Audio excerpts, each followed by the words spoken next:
लाख छिपाओ छिप न सकेगा राज हो जितना गहरा, दिल की बात बता देता है असली नकली चेहरा।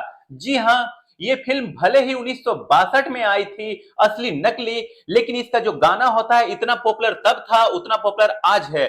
जब भी किसी का मिसाल देना होता है, जब भी किसी की कोई गुप्त जानकारी या फिर राज बाहर आ जाता है, तब इस गाने की एक बार जरूर जहन में याद आ जाती है।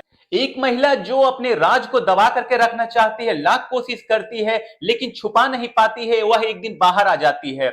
दो लड़कियां आपस में सहेली होती है, दोनों एक दूसरे के बहुत खास दोस्त होते हैं, दोनों एक दूसरे के सुख दुख में हमेशा तैयार रहते थे, दोनों एक दूसरे पर जान छिड़कती थी और दोनों ही कॉल गर्ल का धंधा करने वाली होती है। एक दिन एक लड़की की तबीयत अचानक से खराब हो जाती है, वह बीमार हो जाती है, तो उसके ग्राहक का फोन आता है उसे बुलाने के लिए, लेकिन वह बीमारी की वजह से जाने में असमर्थ होती है। वह अपने सहेली से कहती है कि ऐसा करो कि वो मेरा रेगुलर का कस्टमर है, रेगुलर का ग्राहक है, ऐसा काम करो कि तुम आज मेरी जगह चली जाओ और खूब अच्छे से सेवा सत्कार करना, कोई शिकायत का मौका मत देना, क्योंकि वह मेरा परमानेंट ग्राहक है। सहेली की बात मान करके दूसरी सहेली चली जाती है उसके ग्राहक के पास और फिर वहां पर जाने के बाद उसके खूब अच्छे से आओ भगत और सेवा सत्कार करती है।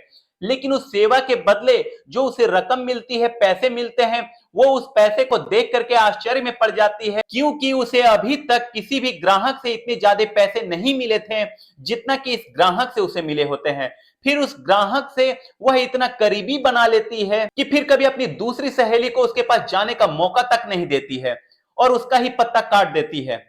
और पत्ता कट जाने से दूसरी सहेली इतना ज्यादा नाराज हो जाती है, जब उसका ग्राहक काफी दिन तक उसे फोन नहीं करता, जब उसे पता चलता है तो दोनों में काफी कहासुनी हो जाती है और दोनों जो खास सहेली होती है वह एक दूसरे से लड़ाई झगड़ा और मारपीट पर उतारू हो जाते हैं, लड़ाई झगड़ा करने लगती है और दोनों एक दूसरे से जो कभी बेहद खास दोस्त हुआ करती थी, सहेली हुआ करती थी, वही अब एक दूसरे के जान के दुश्मन बन जाते हैं। यहीं से एक नई कहानी का जन्म होता है। ऐसी कहानी जो भी जहां तक सुना अपने आप पर यकीन नहीं कर पाया कि क्या वाकई में ऐसा भी हो सकता है। आज की कहानी बेहद ही दिलचस्प है। दोस्तों, अगर ये कहानी आपको अच्छी लगी हो तो चैनल को लाइक शेयर सब्सक्राइब करना ना भूलें। आज की जो सच्ची घटना है वह उत्तराखंड प्रदेश का एक जिला पड़ता है उधम सिंह नगर। उधम सिंह नगर जिले के अंतर्गत एक क्षेत्र आता है काशीपुर क्षेत्र और वहीं का थाना लगता है आईटीआई थाना और वहीं का रहने वाला एक व्यक्ति होता है श्यामपुर की रहने वाली एक महिला के पास फोन करता है और फिर उससे कहता है कि मैडम आज मौसम बहुत ज्यादा सुहाना है, रंगीन है, मेरा मन मस्ती करने का कर रहा है, मुझे एक लड़की चाहिए।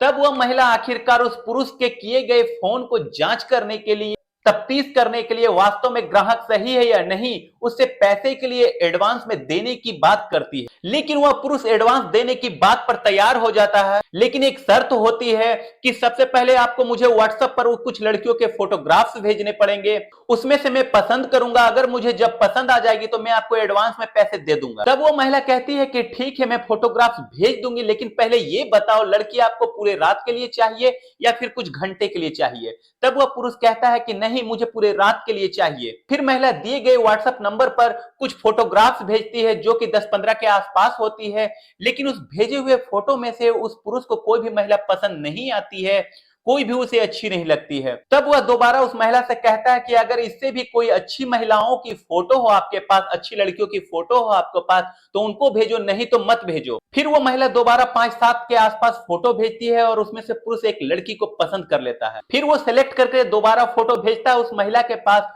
उसकी जो भी कीमत वह महिला बताती है उसका 50% एडवांस में वह दे देता है। फिर पुरुष के द्वारा भेजे गए पते पर एक लड़की को भेजा जाता है। रात के लगभग 9 बज रहे होते हैं, वह होटल का पता देता है और वहां पर जाने के बाद जब लड़की कमरे में प्रवेश करती है और कमरे की लाइट को चालू करती है तो उसके सामने बेड पर कोई और नहीं बल्कि उसका ही पति होता है, आलोक शर्मा।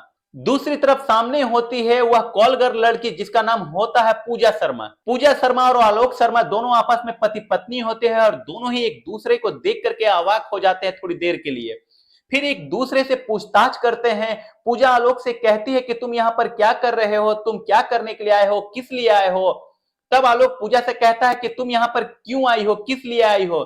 पति पत्नी आपस में लड़ने झगड़ने लगते हैं। शुरू में लगता है कि शायद गलती से वो यहाँ पर आ गई है, लेकिन वह ऐसा नहीं होता, वह बुलाने पर ही यहाँ आई होती है, इसलिए धोखा नहीं होता है, सच होता है।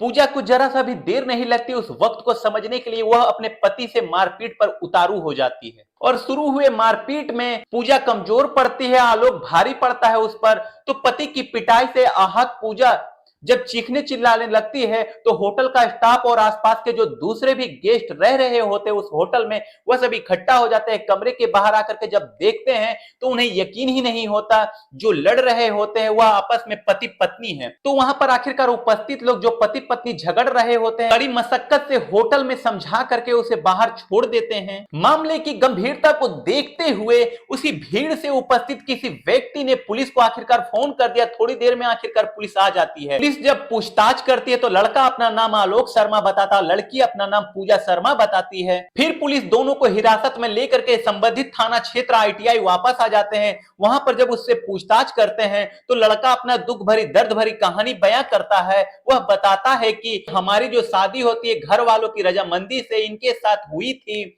शादी के बाद से ही हमारी पत्नी ज्यादा समय मायके में बिताती थी। घर वाले भी परेशान रहा करते थे, मुझसे कहते थे कि अपनी बीबी को लेकर के आओ, तो वह आने को तैयार नहीं होती थी। फिर कुछ लोगों से मैंने सुना कि तुम्हारी बीबी जो होती है वहां पर गंदा काम करती है, घिनौना काम करती है, वह एक कॉल गर्ल है, वह एक सेक्स रैकेट का हिस्सा है। यह बात जब मैंने सुना तो यह बात मुझे यकीन नहीं हुआ। फिर मैंने अपने पत्नी से पूछना चाहा, यह बात सही है?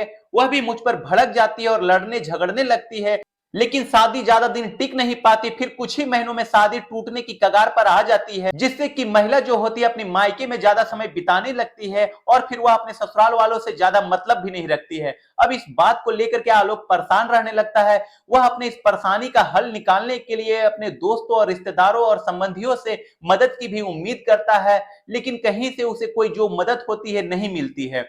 ऐसे ही घर की उलझनों से वह परेशान होकर के आलोक एक दिन बाजार जा रहा होता है और रास्ते में उसे एक महिला मिलती है। वह महिला कोई और नहीं बल्कि उसकी ही पत्नी पूजा की सबसे खास सहेली होती है। तुम्हारी पत्नी श्यामपुर की रहने वाली एक महिला के साथ धंधा करती है जो एक सेक्स रैकेट का हिस्सा है। उस महिला की बताई बात पर आलोक को यकीन नहीं हो रहा होता है। वह उससे कहता है कि मैं तुम्हारी बात पर कैसे यकीन कर लूं, कैसे भरोसा कर लूं? जो तुम कह रही हो यह ऐसा मेरी पत्नी नहीं कर सकती, ऐसा हो ही नहीं सकता। यह मुझे बिल्कुल भी यकीन नहीं है। लेकिन वह एक महिला होती है और दोनों खास सहेली भी रह चुकी होती है और फिर दोनों कॉल गर्ल का काम भी कर चुकी होती है। फिर कभी कभी एक दूसरे की अनुपस्थिति में अपने खास ग्राहकों की सेवा के लिए इन्हें तत्पर भी रहना पड़ता था। तो कुल मिलाकर के दोनों एक दूसरे के कार्य और क्रियाकलापों से भी भली भांति परिचित होते हैं। शायद उसने इतनी पुख्ता जानकारी दी थी। तब उस लड़के ने कहा कि मैं कैसे यकीन कर लूं। इस बात पर उस महिला ने श्यामपुर की रहने वाली महिला दलाल का नंबर दिया जिसके साथ पूजा धंधा किया करती थी।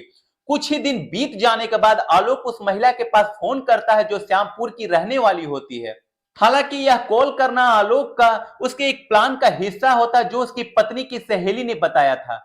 फोन करके आलोक कहता है कि मुझे कुछ पल बिताने के लिए एक कॉल गर्ल चाहिए। वह महिला दलाल जो श्यामपुर की होती है वह आलोक के मकसद को समझ ही नहीं पाती है, इसलिए शुरू के जो 10-15 फोटोग्राफ्स भेजे गए होते हैं आलोक ने जानबूझकर उस फोटो को रिजेक्ट किया था। दोबारा जो भेजे गए 5-7 फोटोग्राफ्स होते हैं उसमें से वह एक फोटो को सिलेक्ट कर लेता है क्योंकि उसमें उसकी पत्नी पूजा की तस्वीर होती है जो कि बहुत ही खूबसूरत होती है। शायद ये जो काम था पूजा शादी से पहले भी करती थी और इसलिए उसका पति उसे रंगे हाथों पकड़ना चाहता था। इसलिए दोनों बताए गए पते पर होटल के कमरे में जब पहुंचते हैं तो विवाद हो जाता है। पुलिस जब इन दोनों की कहानी सुनती है तो वह भी हैरान हो जाती है, परेशान हो जाती है, अपना सर पकड़ लेती है। बात यहीं पर खत्म नहीं होती। पत्नी जो होती है पुलिस वालों के सामने ही पति को पीटने लगती है और आरोप लगाती है कि इसका कई महिलाओं के साथ संबंध है, हमारी ही सहेली के साथ भी इसका संबंध है। पुरुष भी चुप नहीं रहता, वह भी पत्नी पर आरोप लगाता है कि यह एक वेश्या है, यह धंधे वाली है, इसीलिए मैंने इसको रंगे हाथ पकड़ा। फिर श्यामपुर की रहने वाली महिला दलाल को भी बुलाया जाता है जिसके माध्यम से पूजा को अलग अलग ग्राहकों के पास भेजा जाता था। इसके बाद इन पति पत्नी को समझौता करा करके घर भेज दिया जाता है और महिला दलाल को संबंधित धाराओं में गिरफ्तार कर करके उसे जेल भेज दिया जाता है। पति पत्नी के इस ड्रामे को लेकर के इलाके के जो एसीपी होते हैं राजेश भट्ट भी कहते हैं कि यह जो मामला है बहुत अनोखा है, बहुत कम देखने को मिलता है और अजीब तरीका का मामला है। लेकिन जैसे जैसे यह कहानी सोशल मीडिया के माध्यम से, अखबारों के माध्यम से या फिर किसी दूसरे के माध्यम से लोगों तक पहुंचती है तो लोग तरह तरह की प्रतिक्रिया देना शुरू कर देते हैं। यह कहानी सुन करके आप लोगों को कैसा लगा, आप भी अपनी प्रतिक्रिया कमेंट सेक्शन में जरूर दीजिएगा। अगर कहानी अच्छी लगी हो तो वीडियो को लाइक शेयर सब्सक्राइब करना ना भूलें। मिलते हैं अगली किसी नई वीडियो में, तब तक के लिए जय हिंद